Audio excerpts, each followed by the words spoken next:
Hey, how's it going, guys? Jackson here with Toasty DIY, and today I'm excited to show you guys the most recent big stupid purchase I got. So this is a 2014 Yamaha AR190, and it is a jet drive boat, meaning you have an inboard outboard, and rather than having your typical prop and blade, you have a jet drive like a jet ski would have. So pretty simple. But yeah, this thing is obviously used because it's 2014. Came with a 2014 trailer. It's a pretty nice trailer too, and it has the fold tongue and everything to make it about a 20-foot trailer, I think. It's the Profile 2000. But yeah, it's in great shape. All the lights are good on it. Definitely a very nice trailer that it doesn't really seem like they use too often. I kind of have a feeling the boat might have been stored at like a marina or something like that, just because the boat's definitely like in worse shape than the trailer is. But the boat overall is pretty good. You know, they kept up pretty well with the paint and everything.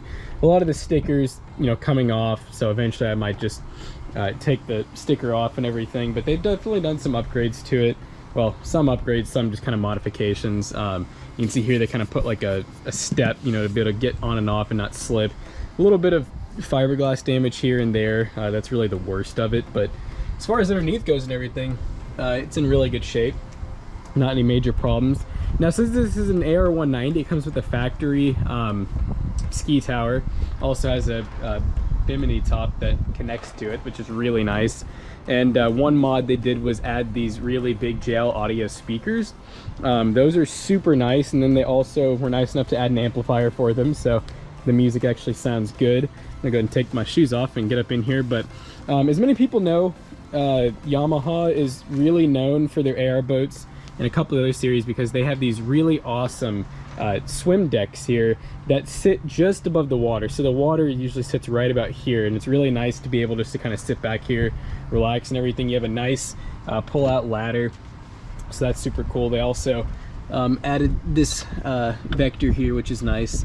A little bit of an aftermarket part, but all of the original grip and everything is still there. I went and siliconed all the cups recently because all the cups were kind of just falling out, and like when I was driving, you know, I really didn't want to lose one of those. But the interior is definitely really nice. They got snap-in carpet. The seats definitely have some tearing. Probably the worst of it's like this right here, so that kind of sucks, but you know, it's not a huge deal. It's a used boat. Kind of expect some stuff like that, and eventually, you know, if I keep the boat long term, I'll probably get it like reupholstered. But super nice roomy interior. That's really what these 19 foots are known for, is they did a really good job making sure that you could definitely fit 8 people on this. And it's not the kind of boat that I'd really recommend doing 8 people. You know, it can fit them and it can fit all the weight and everything, but this thing maxes out around 40 miles an hour, 42 miles an hour on a smooth day with about 2 people in it. But I'd imagine once you get to like 6, you're probably looking at more in the 30s for top speed, like mid to high 30s if you have a healthy engine and a good jet drive and wear ring and everything. So, you know, with 8 people, I could see it getting a little bit, you know, hard for the boat to take it off and everything. But lots of storage. I did upgrade the speakers as well, so we got these Polk 6.5 inch marine speakers.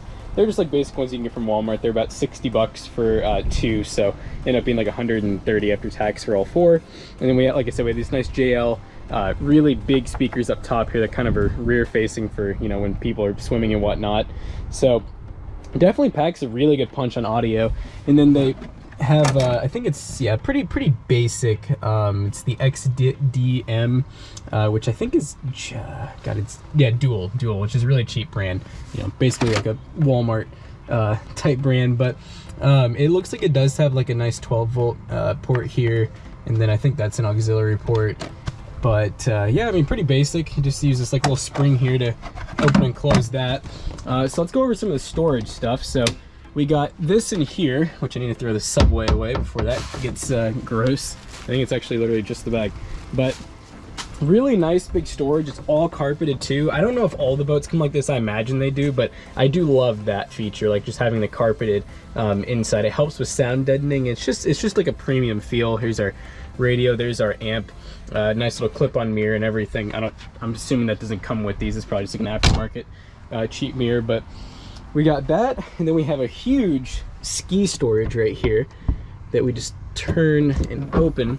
It has a hydraulic on it, but yeah, I mean, this thing is huge, and you could definitely fit like full-size board or skis in there with no problem. And then there's a few of these compartments that lock and everything, and they've all been loud in my opinion, but this one it feels about just as loud as the others. It's not quite as quiet as some of the smaller outboard, like complete outboard engines you can get, where those are real quiet typically.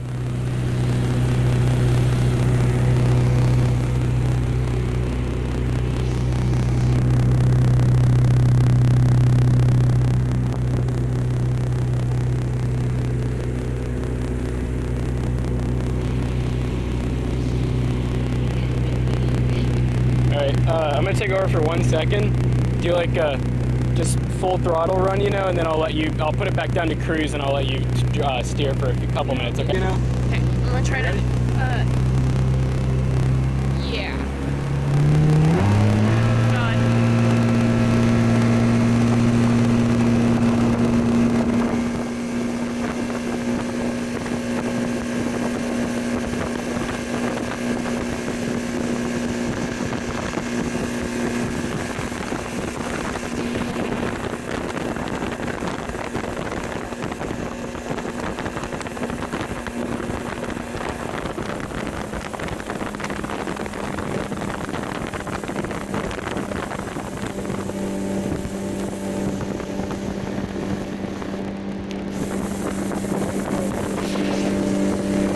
You drive.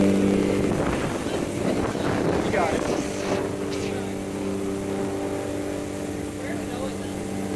Just straight back.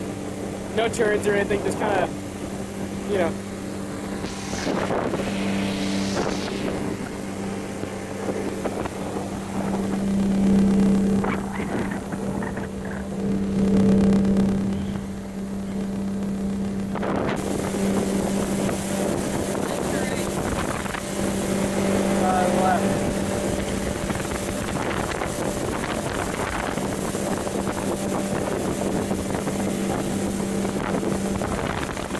That's something to keep in mind. You know, a lot of people complain about stock audio. I obviously don't have that problem, so that's definitely nice. You know, this is really just a good skiing boat as well, because you got your point up here for skiing, and then you also have a point right here for tubing and other similar activities.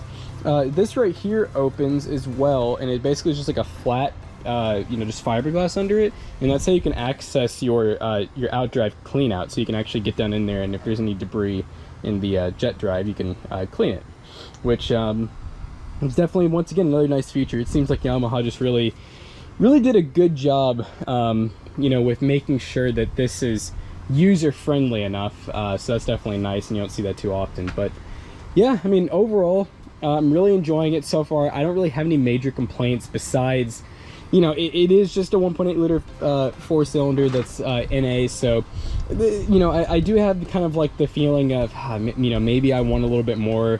I kind of don't love having to, like, I guess, push a four-cylinder to its max, it feels like it a lot of times, but at the same time, it's capable. You know, it's a newer fuel-injected engine. They're meant to run at super high RPMs for long periods of time, so definitely not a big deal there, and it's super sleek. I've already gotten compliments on it, so definitely like that. So I hope you guys enjoyed today's video. If you did, check out our other videos. We got all kinds of cool, you know, mechanic content and blog content and all kinds of crazy stuff. So see you guys in the next one. Peace out.